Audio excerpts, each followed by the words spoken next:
오늘 말씀은 먼저 질문을 던지면서 시작해 보려 합니다. 여러분들은 자기 자신을 사랑하시나요? 스스로를 잘 사랑하시는지 모르겠어요. 나를 정말로 소중하게 여기고 있나 한번 생각해 보세요. 오늘날의 시대를 가히 아주 민감한 시대다라고 해도 과언이 아닐 겁니다. 사람들이 굉장히 자기 자신에 대해서 민감하게 생각하면서 살아가는 때예요. 개성에도 민감하고 누군가가 나에 대해서 무언가를 강요할 때에 민감하게 받아들이는 그러한 시대를 살아가고 있습니다. 왜 이렇게 되었을까 생각해 보면은 우리 사회가 예전보다는 개인주의가 좀 심해졌기 때문에 그렇습니다.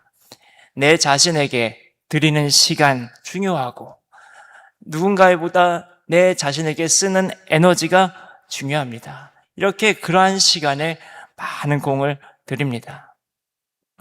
저는 이런 개인화가 어느 정도 공감도 되고 중요하다고 생각을 합니다. 그런데 한편으로는 너무 이것이 강해서 자기 집착, 지나친 이기주의로 발전해 가면은 안 되기 때문에 그 점은 꽤나 주의해야 한다고 생각합니다.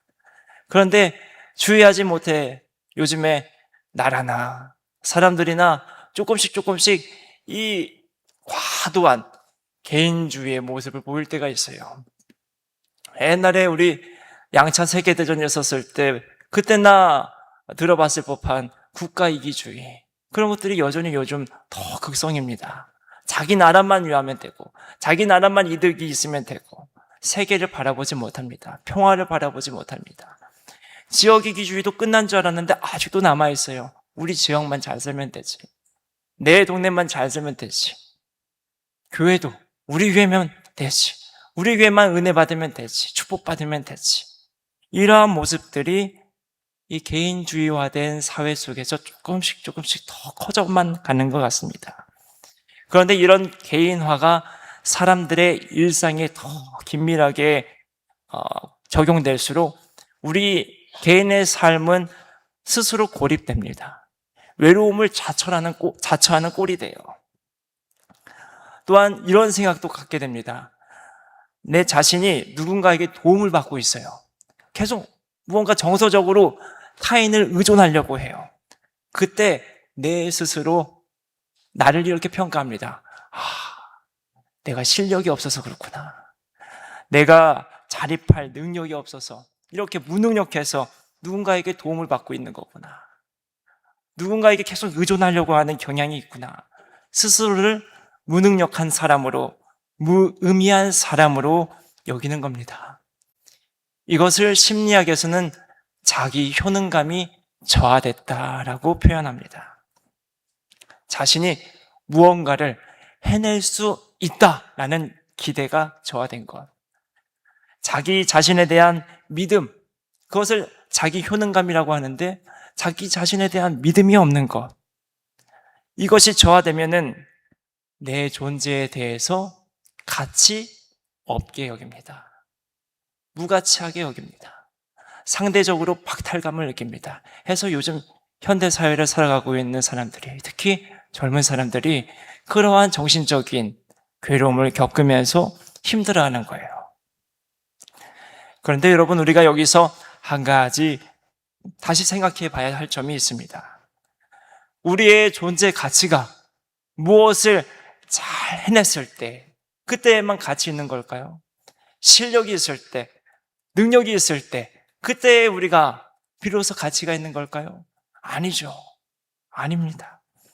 그런데 우리가 살면서 우스갯소리로 이런 얘기 잘해요. 밥값은 해야지. 밥값은 해야지. 세상에서 사람 평가할 때 뭘 보면서 평가합니까?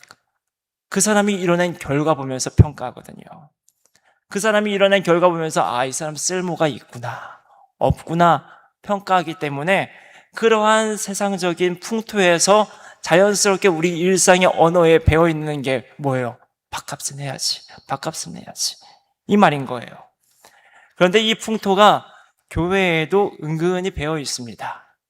그래서 교회에서 봉사할 때에도 순수하게 하나님께 충성하듯 봉사하는 것이 아니라 이 봉사를 통해서 내 자아를, 자기 실현을 이루고 협력하기보다는 독단적으로 어떻게든 이 일을 끝장내서 내 능력이 이 정도야, 나 이런 사람이야, 가치를 드러내려고 하는 모습들이 교회에서도 조금씩 보입니다. 여러분, 실력이 있고 능력이 있어서 어떻게든 목적을 해내야만 우리 자신이 소중함을 증명하는 것이 아닙니다. 그럴 때만 내 자신이 사랑받을 수 있는 것도 아닙니다. 그런 것들과 아무런 상관없이 우리는 그저 소중합니다. 존재하는 그 자체만으로 우리는 소중합니다. 인격적으로 사랑받아야 하는 사람입니다. 왜 그렇습니까? 우리는 하나님의 자녀이기 때문입니다. 하나님께서 우리를 빚으시고 그리고 기르시고 사랑하고 계시는 하나님의 자녀이기 때문에 하나님의 자녀라는 그 사실 하나만으로 우리는 소중한 존재입니다. 사랑받아야 할 존재입니다. 제가 예전에 첫째 아이 육아하면서 돌볼 때 잠깐 그런 생각을 한 적이 있어요. 첫째 아이를 이렇게 안고서 재우려고 제발 자라, 제발 자라, 토닥토닥, 토닥토닥, 언제나 잘까 이 녀석, 이 녀석 하면서 재웠던 적이 있는데 그 자다가 갑자기 불현듯 이런 생각이 드는 거예요. 아기 얼굴을 보면서 지금 이 아기는 자기의 이 시절을 기억 못할 텐데 부모인 내가 기억해 주는 거구나 라는 생각을 그 아이 얼굴을 보고 있는데 불현듯 생각이 나더라고요. 우리 그렇잖아요. 여러분, 자녀들이 나중에 커서 엄마 나 이때 어땠었어? 어렸을 때 나 성격 어땠었어? 이런 거 물어보잖아요. 왜 물어봐요? 부모가 기억해주고 있기 때문에. 어린 시절의 나를 내가 기억 못해요. 부모가 기억해주고 있어요. 그래서 부모한테 물어보는 거예요. 그래서 저도 생각하는 거예요. 이 어린 시절의 아이를 내가 기억해주고 있구나. 그러면서 이제 또 이어서 생각이 난 것이 나도 그랬을 텐데, 내 어린 시절을 우리 부모님이 기억해 주셨을 텐데, 그러면서 또 꼬리를 이어서 생각나는 게, 그런데 말이야, 우리 부모님은 이제 내가 부모님 곁을 떠났을 때 20대 이후에 그 독립한 이후의 삶은 우리 부모님이 모르네. 그때는 부모님과 떨어져 살았기 때문에 20대 이후의 삶은 우리 부모님이 나를 기억 못하네, 나를 잘 알지 못하네 하는 생각이 들더라고요. 또 반면에 결혼하고서는 우리 아내는 나와 결혼하고서 그 이후의 삶은 알아도, 나에 대해서 알아도 결혼하기 이전의 삶, 연애하기 이전의 나는 또 모르네. 나를 사랑하는 사람들, 가족이라는 존재들도 나에 대해서 다 알 수 없구나 라는 생각이 들더라고요. 그러니까 갑자기 제 마음이 외로운 거예요. 아이고, 나의 엄마 아빠도, 나의 사랑하는 아내도 나의 전 생애를 한 사람도 아는 사람이 없어요. 그러니까 내가 갑자기 외로운 거예요. 나는 어린 시절에 나를 기억 못하는데 그 누구도 내 0살 때부터 지금까지의 시간을 전부 기억하고 있는 사람이 아무도 없구나. 외로운 거예요. 그런데 그때 생각나는 분이 있어요. 누구예요? 하나님이에요. 하나님. 아차, 하나님은 다 아시잖아. 하나님은 내가 태어났을 때부터 지금까지 어느 한순간 빠지지 않고 나와 함께 하셔서 다 아시잖아. 하나님의 자녀인 나를 그렇게 기르셨잖아. 인도하셨잖아. 하는 생각이 들면서 외로움이 순식간에 사라지더라고요. 그러면서 그 하나님에 대한 사랑이 그 생각으로 인해서 더 커져가면서 위로를 받고 힘을 얻었던 그런 경험이 있습니다. 이렇게 우리가 하나님의 자녀라는 것을 아는 것만으로 참 큰 힘이 되고 위안이 된다는 거예요. 그런데 세상은 그렇지가 않아요. 그 사람이 어떤 실력이 있어야 되고 능력이 있어야 되고 재력이 있어야 되고 명예라도 있을 때, 그러한 특별한 것이 있을 때 가치 있게 여겨요. 하지만 하나님은 사람을 그렇게 보지 않습니다. 우리를 마땅히 사랑받아야 할 하나님의 자녀로만 봅니다. 우리 안에 특별한 무언가가 내재되어 있어서 그런 거 아닙니다. 우리가 하나님께 어떠한 마음을 드리고 어떠한 행동을 해서도 아닙니다. 단순해요.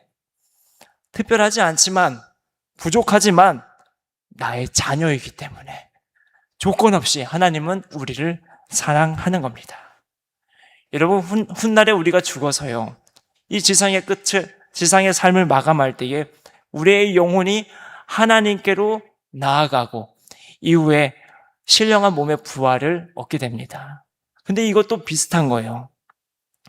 우리가 이 영혼이 하나님께 나아가는 것, 몸의 부활이 있는 것, 우리의 몸에, 우리의 영혼 안에 어떠한 특별한 성질이 있어서 그렇게 되는 것이 아닙니다. 하나님이 자녀된 우리의 영혼을 하나님 자신에게로 이끄시고 부활하도록 우리에게 은총을 베푸시기 때문에 우리가 그렇게 하나님께로 나아가는 거예요. 우리의 성질과 상관없이 그 모든 게 전적으로 하나님의 사랑과 은총을 통해서 이루어진다는 말을 하는 겁니다. 다시 한번 말하자면 우리가 존귀한 하나님의 자녀인 이유는 우리 안에 특별한 무언가가 있어서 그렇다? 그렇지 않다. 하나님께서 그저 자녀된 우리를 사랑하기 때문에 그 이유만으로 우리가 존귀하고 가치 있는 것입니다. 여러분, 이것을 진실하게, 절절하게 내 머리로 알고 가슴으로 경험한 사람들은 달라지는 거예요. 그런데 이 하나님의 사랑을 알지 못하면 세상의 기준과 내 판단이 앞서서 스스로를 사랑할 줄을 몰라요. 자책만 해요. 스스로를 사랑 못하는데 또 남은 어떻게 사랑합니까? 남도 사랑할 줄 몰라요. 하지만 하나님이 나를 얼마나 사랑한 줄 아는 사람들은 자신을 사랑할 줄 압니다. 자신에 대한 소중함을 압니다. 나를 사랑하는 만큼 다른 사람들도 사랑할 줄 알게 됩니다. 누가 그랬습니까? 누가복음의 삭개오가 그랬습니다. 삭개오가 키가 컸대요, 작았대요? 작았대요. 겉모습이라곤 볼품없는 사람이었습니다. 해서 본인도 좀 커서 알았을 거예요. 나는 용모가 좀 못났으니까 사회적으로 뭐라도 좀 나야겠다. 사회에서 가치 있는 사람 되려면은 실력을 좀 키워야겠다 싶었을 거예요. 삭개오가 선택한 실력은 뭐였어요? 재력이었어요. 돈을 모아야겠다. 무슨 수를 써서라도 돈을 끌어 모아야겠다 해서 양심에 아무 거리낌 없이 닥치는 대로 일을 하다 보니까 다다른 곳이 어디였습니까? 세리장이었습니다. 세리장이라는 일을 했습니다. 세리장 됐습니다. 그냥 세리도 아니에요. 세리장이에요. 리더십, 세리들의 리더십 세리장이에요. 이제 내가 좀 사회에서 쓸모 있는 사람처럼 여겨질까? 가치 있는 사람처럼 불려질까? 싶었습니다. 그런데 사회 분위기가 이상합니다. 삭개업으로 잘난 사람 하지 않고 죄인이랍니다. 죄인. 민족에게서 세금을 거두어 로마에게 바치는 죄인이노마. 부당하게 세금을 걷어가지고 더러운 이득을 취하는 죄인이라고 합니다. 그렇게 삭개오는 젊은 시절에 생각한 기대와 달리 사회로부터 외면당했습니다. 자기도 어느 정도 납득은 했을 거예요. 사람들이 말하는 게 모두 터무니없는 얘기는 아니거든요. 어느 부분, 일정 부분은 사실인 것도 있었을 테니까요. 그리 자기 존재의 가치를 잃어가고 자기를 사랑할 줄 잘 모르던 삭개오 앞에 예수님이 나타나신 겁니다.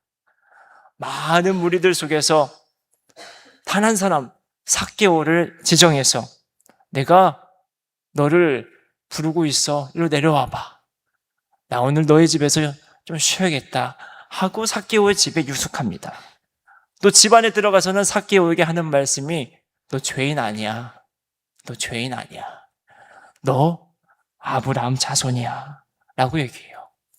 유대인들과 똑같은 하나님의 선택을 받은 하나님의 자녀, 아브라함 자손이야. 라고 예수님이 얘기해 주고 있는 거예요. 그 얘기를 들을 때 삭개오의 마음이 황홀했을 겁니다. 감동적이었을 거예요. 지금까지 사회는 죄인이라 불렀는데, 내가 그렇게 열심히 그래도 나름 노력했는데 죄인이라 부르고 무가치하게 여겨졌는데, 이제 이 앞에 예수님은 나를 이해해주고 사랑해주는구나. 그리 마음 활짝 열어서 나를 반겨주는구나 하며 예수님의 그 행동에 진정으로 회개할 줄도 알고 또 감사할 줄도 알고 깊은 깨달음을 얻습니다. 그리 예수님의 사랑을, 하나님의 사랑을 비로소 알게 된 삭개오가 변하는 거예요. 자신을 사랑할 줄도 알게 되고 이제 자신이 받은 하나님의 사랑을 남에게도 베풀 줄 아는 사람이 된 겁니다. 그 말씀이 우리가 잘 알고 있는 누가복음 19장 8절 말씀 아니겠습니까? 우리 화면 한번 볼까요? 삭개오가 서서 주께 여짜오되 주여 보시옵소서, 내 소유의 절반을 가난한 자들에게 주겠사오며 만일 누구의 것을 속여 빼앗은 일이 있으면 내 갑절이나 갚겠나이다 하고 고백합니다. 예수님을 통해서 하나님의 사랑을 아니까, 경험하게 되니까 나에 대해서도 사랑하게 되고 남에게도 베푸는 사랑을 할 줄 알게 된 겁니다. 이처럼 하나님이 나를 얼마나 사랑하는 줄 알고 믿는 만큼 나를 사랑할 줄도 알고 남도 사랑할 줄 압니다. 그러니 우리도 나를 향한 하나님의 사랑을 늘 깊이 묵상하며 그 안에 거해야 합니다. 그때, 바로 그때 어떠한 상황을 만나더라도 나에 대한 소중함을 잊지 않는 겁니다. 하나님 사랑 안에 그 뜻을 지키면서 살아갈 수 있는 겁니다. 오늘 성경 본문인 요한일서 저자가 그랬어요. 오늘 본문인 요한일서, 이 성경이 쓰여진 시대적 배경은 기독교인이 세상 사람들에게 조롱과 박해를 아주 무자비하게 받고 있었던 시기였습니다. 해서 당시에 기독교인들이 묻는 거예요. 도대체 왜 하나님의 자녀인 우리인데 이렇게나 고난을 받을 수가 있는 겁니까? 하나님의 자녀라고 하는데 왜 우리는 여지껏 고난만 당하고 있습니까? 우리가 그토록 존귀한 하나님의 자녀라면 행복해야죠. 꼴이 이게 뭡니까? 라고 질문을 하는 거예요. 이에 대해서 요한일서 3장 1절이 답변하는 겁니다. 세상이 우리를 알지 못함은 그를 알지 못함이라. 다시 말하면은 세상은 하나님을 알지 못한대요. 예수님을 믿지도 않는데요. 그래서 하나님의 그 사랑도 모른대요.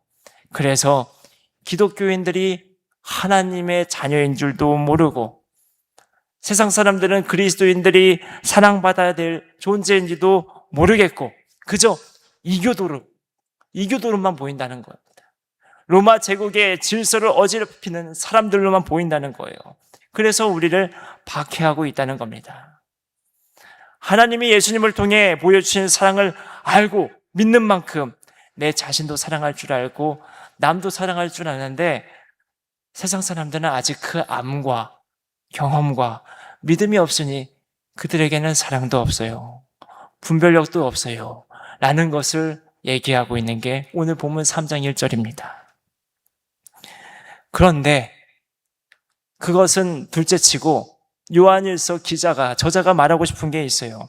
2절에 보니까 뭐라고 얘기해요? 우리는 하나님의 자녀예요. 사랑하는 자들아, 우리는 하나님의 자녀예요. 우리는 하나님의 자녀다라고 말하고 있어요. 하나님의 사랑을 받아 이제 죄를 떠나 살아가는 하나님의 자녀라는 겁니다. 그래서 앞으로도 우리는 사전의 말씀처럼 죄를 지어서도 안 되고 불법을 행해서도 안 된다고 합니다. 그것은 죄를 짓고 불법을 행하는 것은 8절에 얘기한 대로 마귀에게 속한 사람들이나 그렇게 하는 행동이래요. 그러면 하나님의 자녀는 어떻게 살아가야 하는가? 그에 대한 답변이 요한일서 3장 13절 이후로 쭉 써져 있습니다. 13절 이후로 핵심적인 내용은 바로 사랑해야 된다는 거예요. 하나님의 자녀들은 사랑해야 된다는 겁니다. 하나님을 알지 못하는 이들이 우리를 미워하고 고생스럽게 하지만 하나님의 사랑을 알고 예수님을 통해서 그 하나님의 사랑을 알고 받고 누리는 지금 우리는 내가 하나님의 자녀임을 분명히 믿으면서 끝까지 나를 가치 있게 여기고 사랑할 줄 알고 또 우리를 박해하는 이들까지도 형제 대하듯 사랑하며 살아가자. 예수님을 통해 우리 하나님이 보여주신 바 하나님이 우리를 이처럼 사랑하신다라는 것을 예수님을 통해 보여주신 바 우리도 그와 같이 살아가자.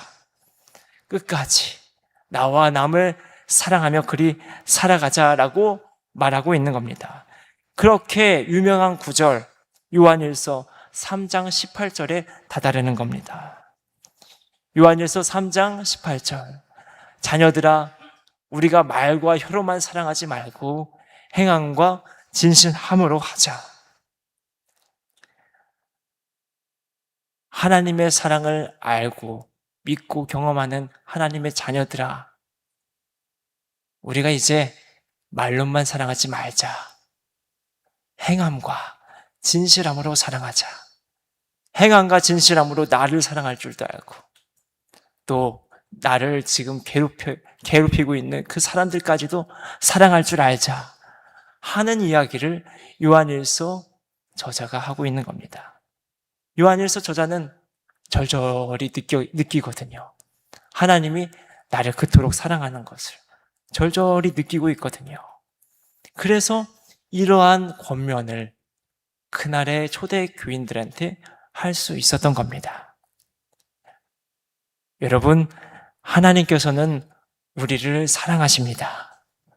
그 사랑을 예수님을 통해서 밝히 보이셨어요.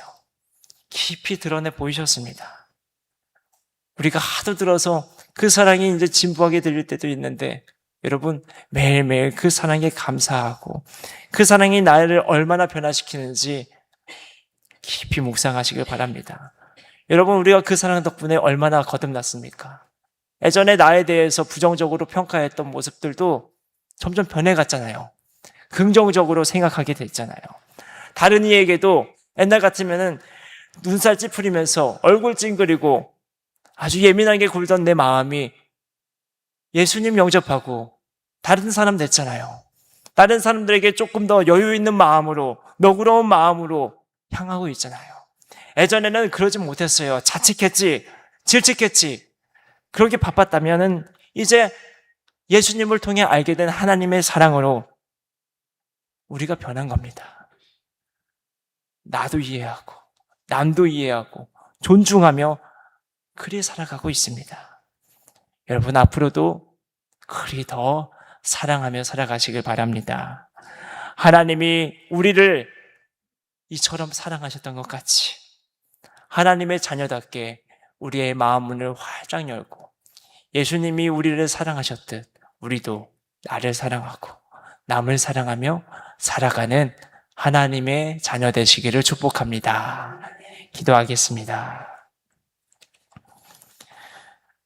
하나님 아버지, 우리 하나님의 그 크신 사랑 사실 우리의 말로 다 형언할 수가 없습니다.